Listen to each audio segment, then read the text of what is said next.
can't bloody... Okay, I'm going to have to do it this way because I'm on my iPad, so my new laptop hasn't arrived yet. What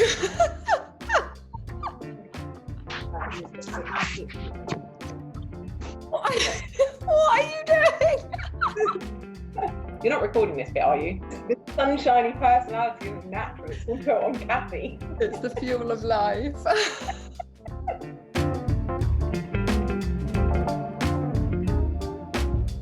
So I think what I want to talk about, and it just needs to be a bit of a chat really, is about women breaking things.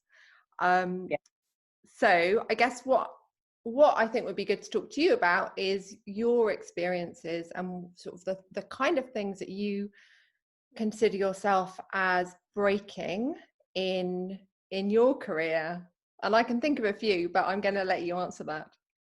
I have been tattooed since I was 16.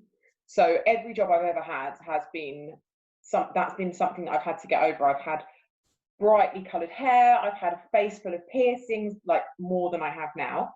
Yeah. So it's always been something that I've had to get past when it's been applying for jobs. So I've always had to get over that stereotype. And even as a teenager, I was a goth, like full on goth, black hair, miserable look on my face all the time. And I always loved breaking stereotypes. I'd get on the train, and if there was like an old lady sat there, she'd sort of be going, please don't sit next. Scared of you. Well, I'd sit next to her and have a lovely chat. Like I would, and I'd end up with like a new best friend on the train, and she'd leave it going, maybe I shouldn't judge people anymore. Yeah. Because actually she was really nice. I actually really enjoy not being what people expect me to be.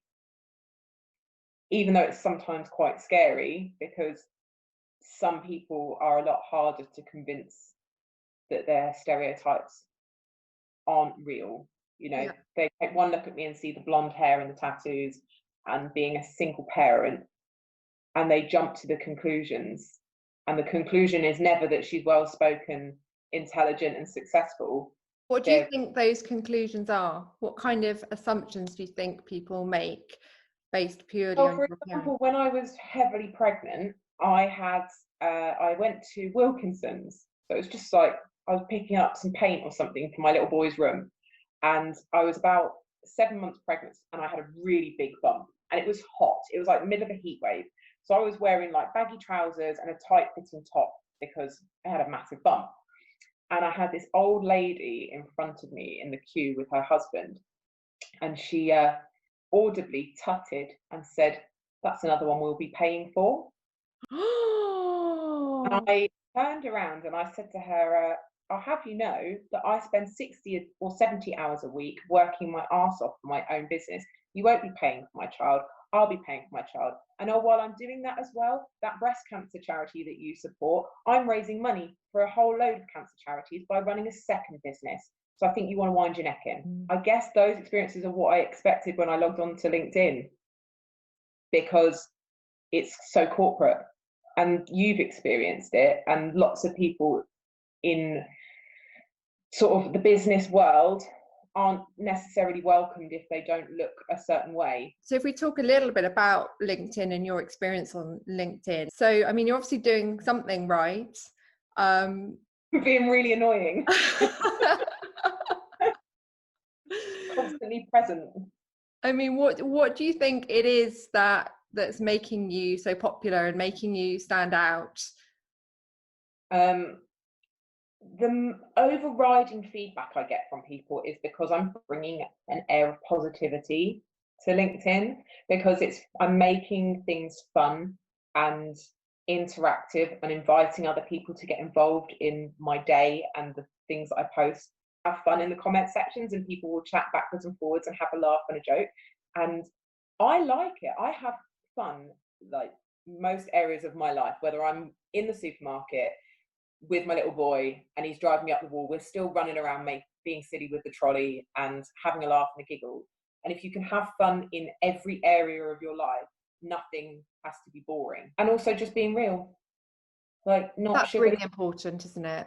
Particularly when, you know, if you're talking about breaking down stereotypes, then I think that's the most important thing, really, isn't it? Your success is suddenly attainable when you seem like a real person.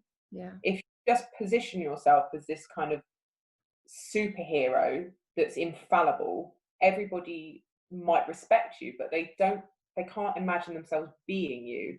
So, I mean, let's talk about how this has kind of affected you and your business, because I mean, that's obviously doing really, really well at the moment. My business is now my second business, doing the LinkedIn coaching, and that's going really well, way better than I expected it to. And it's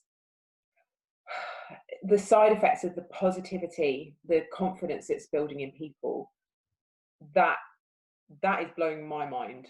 And it's the people that are coming to me and saying, actually, I made a post about this and it had loads of views, loads of people sent me really lovely messages, and it made them realize that opening up about something that maybe previously felt too personal for LinkedIn, they open up about it, they get loads of amazing feedback from people that have said, you know, I really needed to hear that. That's really helped me that you spoke about that. And it makes them emotional, but realize that their pain or their bad experience can help somebody else. And then so they're putting that difficult experience to good use. And when you give it that value, it takes away doesn't take away the pain, but it makes it more bearable, because you realize that you're using something to help other people. It's kind of magical, and that it's leading them to be more open in other areas of their life as well, because they're not fearing it so much. If a group of strangers can accept it, then they can talk to their family and friends more about it. And I guess, you know, in the way that you have broken down stereotypes around your own appearance and the perceptions that people make about you, I think what you're also really helping is other people to have the confidence to put themselves out there, and to break down any stereotypes that exist in relation to them, really. So, for example, with me as a lawyer, there's obviously a few stereotypes flying around as to what a lawyer's like. And I think I've already in my career shown that quite a few of those don't apply to me, but it takes a degree of confidence to be able to do that. Yeah, of course it does. Because what you're basically saying is, I'm not going to fit this mold that's been created by my industry or by my peers or whatever it is, but actually I'm going to be myself, and if that doesn't mean that I conform to the stereotype. Taking things forward so that it's not just about LinkedIn coaching, I want to be able to help people, especially businesses, to say, stop trying to make people fit the mold. Let your business mold itself around your people, because your people are what make you. And I feel like that's something that you do with your business, because you understand how important it is to allow people to be themselves. And instead of trying to say, right, squash you into this cookie cutter mold, you are going to be this boring grey suited lawyer with a stick up your ass. You're going to say, actually, do you know what? The things that you do, the things that make you individual are brilliant. And we're going to celebrate those, and you're going to use those to the best of your ability to help further this business. Whatever those strengths are, whatever that individuality is, there will be people out there that resonate with that person and their own quirks and weirdnesses. So let them fly, wave the flag of weirdness and embrace it and use it to help your business, instead of trying to make people conform to something that makes them feel uncomfortable and question their own identity and feel disconnected from the job that they're doing. Yeah. No one wants anyone that's just beige and boring. We want to know the quirks. It makes us feel more normal. Yeah. Because we're all sure about something weird and unusual about ourselves. And if actually we realise everybody's weird and unusual, so we're not so weird and unusual, it's therapeutic. Makes you feel better. In terms of sort of breaking down stereotypes, I mean, I suppose we all have the power to break down the stereotypes that surround us and apply to us. But then I guess there's also this there's the element of us applying stereotypes to other people, right? Yeah. And I think that obviously leads to people being treated unfairly, people being treated unequally. It happens a lot, in the recruitment process, like you were talking about, applying to jobs and people using their stereotypes to form opinions about you that weren't accurate. And that can ultimately really affect somebody's ability to progress their career. Now, what kind of advice would you give to people in the decision-making shoes?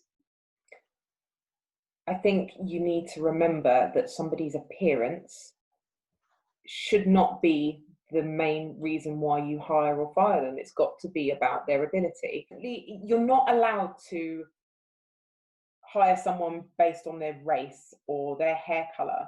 And I know that there are rules coming in now about tattoos and things, but it doesn't stop someone being able to do their job. And I understand that there are clients out there that wouldn't necessarily want to work with somebody. Maybe you're hiring somebody, not hiring somebody because they've got tattoos, not because you don't like tattoos, but because you've got stuffy clients that wouldn't respond well to them. Yeah. And I think it's down to the business owners to say, actually, we value our staff and their ability and their freedom to be who they are to such an extent that if companies don't want to work with us because of that, we don't want to work with them.